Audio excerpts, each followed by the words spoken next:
Welcome to new lesson.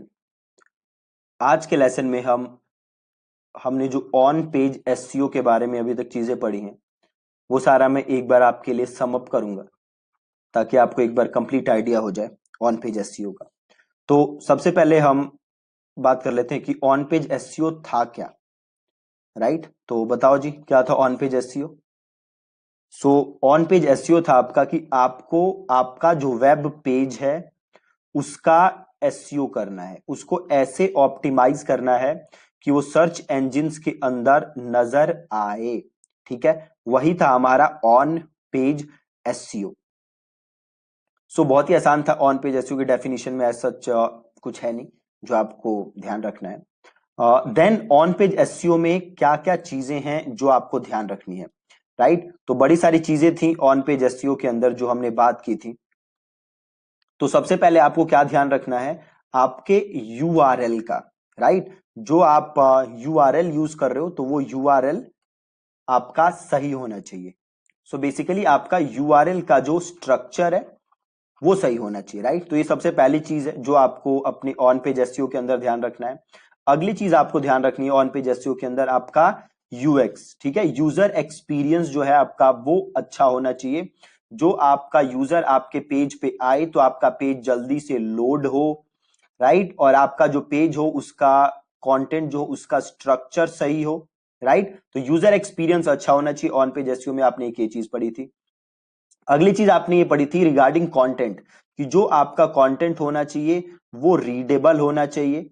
Right, उसकी length सही होनी चाहिए, प्लस आपको काफी सारी इमेजेस यूज करनी है। ठीक है, ये आपने पढ़ा था अबाउट रीडेबिलिटी। देन हमने सीखा था कि आपको कंटेंट को और कैसे रखना है। तो जो आपका टाइटल टैग है वो सही होना चाहिए, जो आपका मेटा डिस्क्रिप्शन है वो सही होना चाहिए।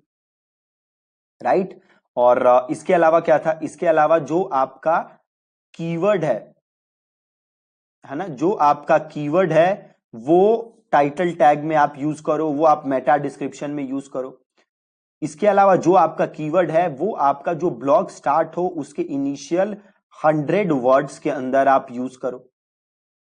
राइट, प्लस आप यूज करो हेडिंग टैग्स। जो हमने बात की थी H1 टू H6 तक आपके हेडिंग टैग्स होते हैं। हमने बात की थी कि जो H1 टैग होता है वो बाय डिफॉल्ट आपके ब्लॉग के टाइटल को दे देता है। ज्यादातर जो प्लेटफॉर्म्स होते हैं वो आपके टाइटल को दे देते हैं, तो आपको बाकी टैग सही तरीके से यूज करने हैं। राइट, एक चीज आपको ये ध्यान रखना है, जो इनिशियली 100 वर्ड्स में यूज करना है वो आपको जरूर यूज करना है। देन आपको टाइटल टैग्स यूज करने हैं। हेडिंग टैग्स हमने जो पढ़ा था, हेडिंग टैग्स करते क्या है, हेडिंग टैग्स आपके कंटेंट को और बढ़िया से रीडेबल बनाते हैं। देन हमने बात की थी कि हमें यूज करने हैं आउटबाउंड लिंक्स, है ना, हमें आउटबाउंड लिंक्स यूज करने हैं जिससे कि अथॉरिटी बिल्ड होती है। हमने सीखा भी था हम कैसे यूज कर सकते हैं। देन हमने सीखा था कि हमें इंटरनल लिंकिंग करनी है ताकि एक आपके पेज पे गूगल आए तो वो बाकी पेजेस पे भी गूगल आपके पहुंच जाए। ठीक है, ये हमें इंटरनल लिंकिंग करनी थी। देन हमने देखा था कि हमें क्या करनी है, इमेज की भी एसईओ करनी है ना, हमें इमेज का टाइटल सही रखना है, हमें इमेज का लोड स्पीड ज्यादा ना हो, इसलिए इमेज को हमने देखा था हमने टाइनी पीएनजी से उसको छोटा कर लेंगे। राइट, और उसका ऑल्ट टेक्स्ट हम लिखेंगे जो कि बहुत ही ज्यादा जरूरी है। राइट, तो ऑन पेज में आपका ऑन पेज एसईओ में आपका यही सारी चीजें थी।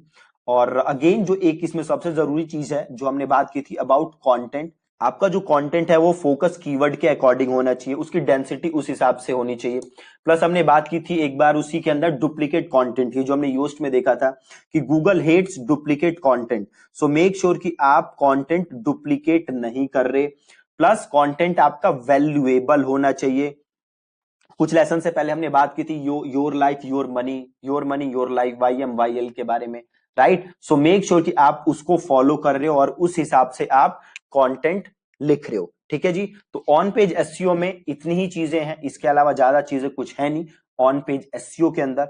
सो मेक श्योर कि आप इन सारी चीजों को फॉलो कर रहे हो जब भी आप कंटेंट लिख रहे हो। ठीक है, अब आगे वाले जो लेसन आएंगे उसमें हम बात करेंगे अबाउट ऑफ पेज एसईओ, हम देखेंगे वो कैसे कर सकते हो। प्लस अभी बड़ी सारी और चीजें हैं एसईओ के अंदर, टेक्निकल एसईओ है, सो हम वो भी सीखेंगे कि वो कैसे किया जा सकता है। ठीक है जी, thank you so much for watching this lesson.